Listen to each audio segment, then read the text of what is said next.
Welcome to Hometown Happenings. I'm Carol McCarthy here today with Tara Getter from the Pelican River Watershed District and also Dan Olson from the Minnesota Pollution Control Agency. And we've got Lake St. Clair in the back of us. We'll be talking about the lake and you know, just from the bird's eye view here, it looks blue and like a beautiful lake behind us, but there's quite a story behind it. And Tara and Dan will talk about it, about a study being done, also about some public input that's coming up here in the Detroit Lakes area. First off, why don't we talk with Dan? Sure.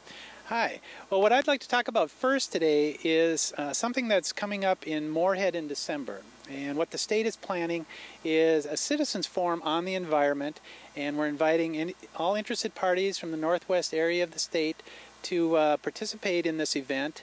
It's on December 14th at Moorhead State University, and to learn more about that you can Google Citizens Forum Moorhead, and you'll get more information about exactly where it's at. And what that's going to be, it's an opportunity for citizens in this area to learn more about environmental issues across the state. The first part of that meeting is going to be commissioners from the DNR and the Pollution Control Agency and some other agencies who are going to kind of be going over a blueprint for the environment in Minnesota, talking about where some of our successes have been and where some of our challenges still remain. And then following that kind of overview of the state, if you will, on the environment, we're going to break it up into small group meetings and invite people to participate in discussions of some specific issues, as well as then ask people what their ideas are for what the challenges are that we face, and maybe even some potential solutions if they have some that they can suggest. Right, and so one of the issues may be the water quality and that sort of thing, or right. In this part of the state, of course, water quality is probably one of the main issues. And what we thought we'd talk about today is a project that's going on with Lake St. Clair, just outside of Detroit Lakes here. It's part of a TMDL study. Because the lake is impaired for nutrients. There's too many nutrients in the lake, mainly phosphorus, and there's some reasons for that. And what this study is going to do is going to tell us exactly what the problem is, where the sources of pollution are coming from, and then maybe recommending some areas where we can make some reductions and turn that situation around. And Tara with the Watershed District has a lot of background with this lake, of course, and she can tell us a little more about the situation with Lake St. Clair and what we hope to do with it. All right, thanks, Dan.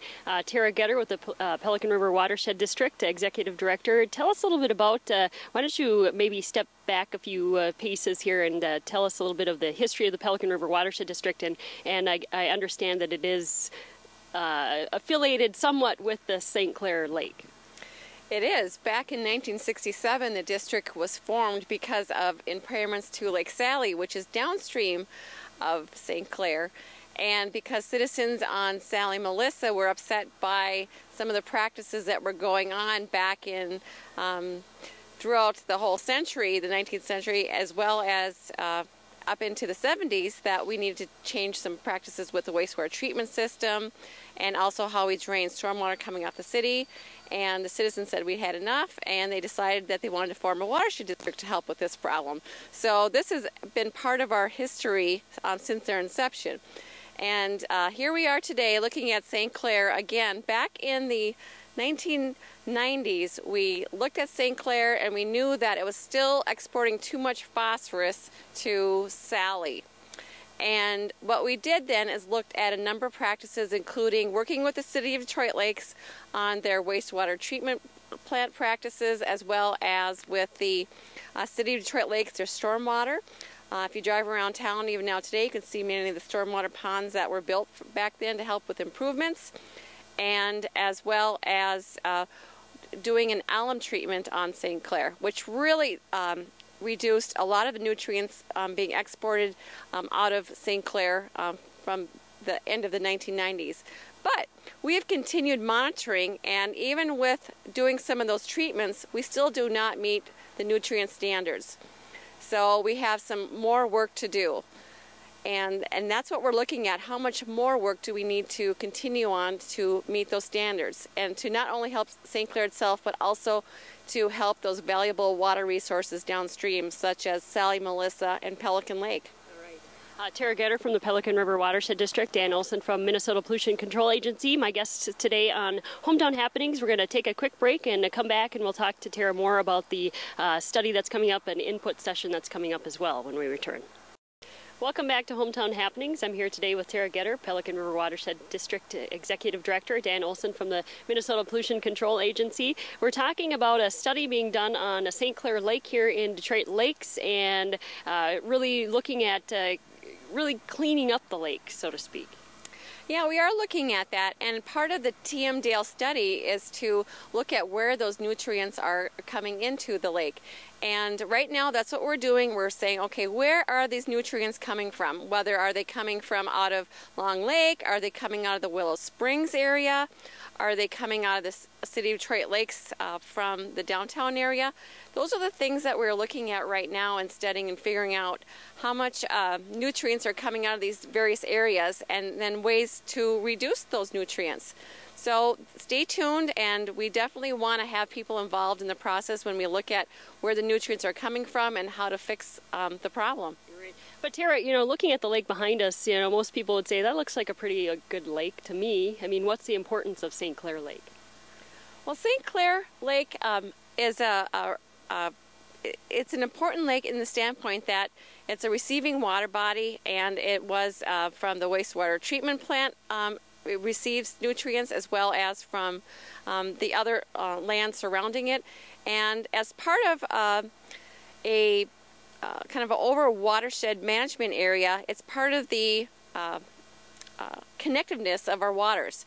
So just like St. Clair and Long Lake is connected to St. Clair, and St. Clair is connected to Sally, Melissa, it's all part of the same watershed area. So when one water body is kind of out of whack, it causes problems for the other ones as well. So it's kind of part of an overall picture. So it is a very critical water body for this area.